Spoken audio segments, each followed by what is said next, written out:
Le 27 novembre, Jésus dit « Si toutes les femmes qui ne sont pas dépravées connaissent l'extase de la joie féminine en pensant à leur prochaine maternité, quelle extase ne dut pas éprouver ma sainte mère, désormais proche de sa sublime maternité.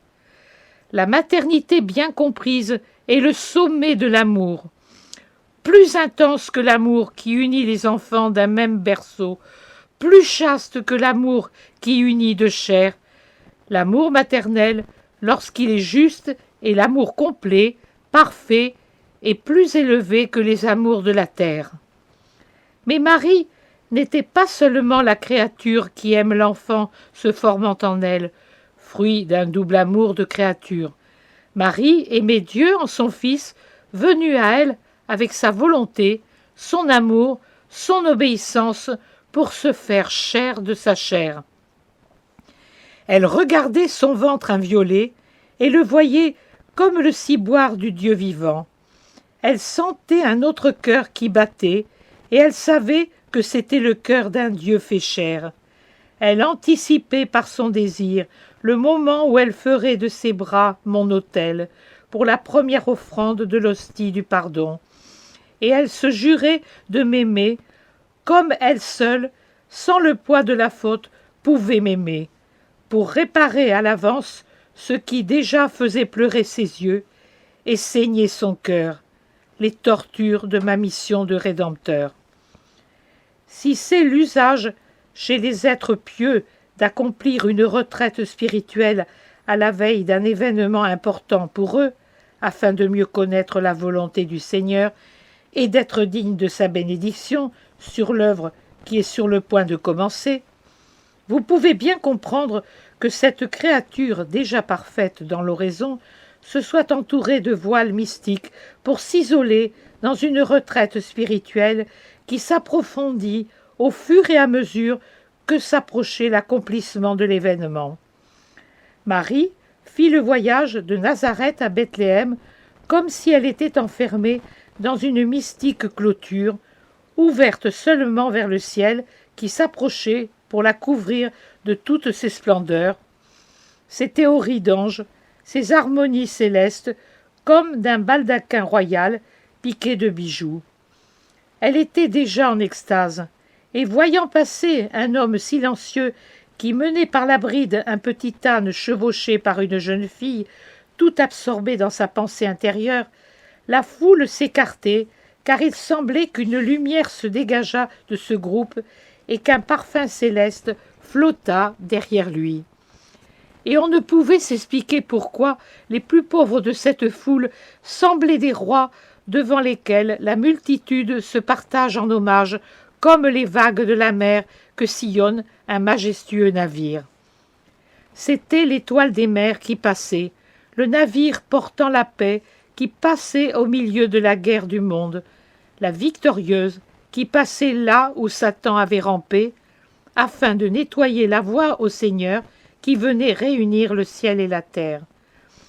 Pâle et douce, elle allait à la rencontre de l'amour, non plus seulement étreinte de feu spirituel, mais tiédeur de vraie chair, chair de femme, mais aussi de Dieu. Et lorsque Joseph brisait cette extase en y pénétrant comme s'il franchissait le seuil de Dieu, afin de donner à sa femme le réconfort de quelque nourriture et du repos, elle n'avait pas beaucoup de mots, mais seulement un regard, une parole. Joseph, une main que l'on serre, et l'onde de l'extase se déversait en Joseph comme d'une coupe remplie à ras-bord. Les paroles troublent l'atmosphère où vit Dieu. Les justes n'ont pas besoin de paroles pour être persuadés de la présence de Dieu et des admirables effets de cette présence dans un cœur. On croit ou on ne croit pas. Si Dieu est en vous, vous croyez, puisque vous sentez Dieu au-delà des voiles de la chair qui vit en une créature. Si Dieu n'est pas en vous, aucun mot ne peut vous persuader de la fusion de Dieu à un cœur humain. C'est la foi qui donne la capacité de croire, et c'est la possession de Dieu qui donne la possibilité de voir Dieu vivant dans un de vos semblables. On ne peut expliquer par une méthode humaine le mystère de Dieu, le pourquoi de Dieu. Ils sont au-dessus de vos méthodes. C'est seulement en vivant humblement dans le surnaturel que vous pouvez voir, par le soupirail que la bonté vous ouvre, les rapports spirituels et les contacts extatiques entre une âme et Dieu.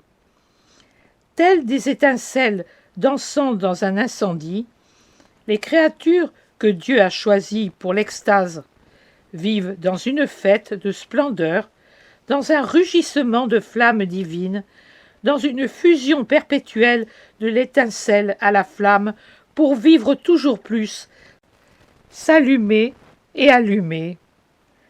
Aliments qui s'alimentent au centre de l'amour, elles apportent leur amour à l'amour et en augmentent la gloire et tirent de cet amour leur vie et leur propre gloire. Marie avait en elle le feu très saint et elle était feu. Les lois de la vie étaient presque annulées par le fait qu'elle vivait d'ardeur.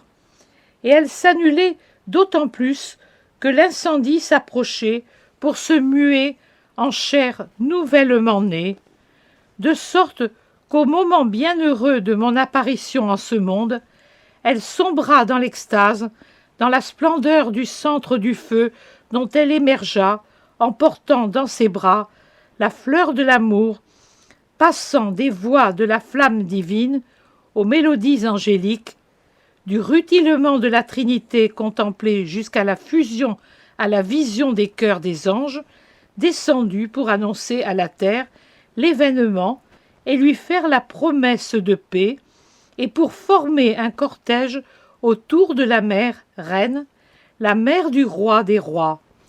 Après avoir étreint Dieu avec son esprit ravi, elle étreignit le Fils de Dieu, son Fils, avec ses bras, qui ne connaissait pas l'étreinte d'un homme.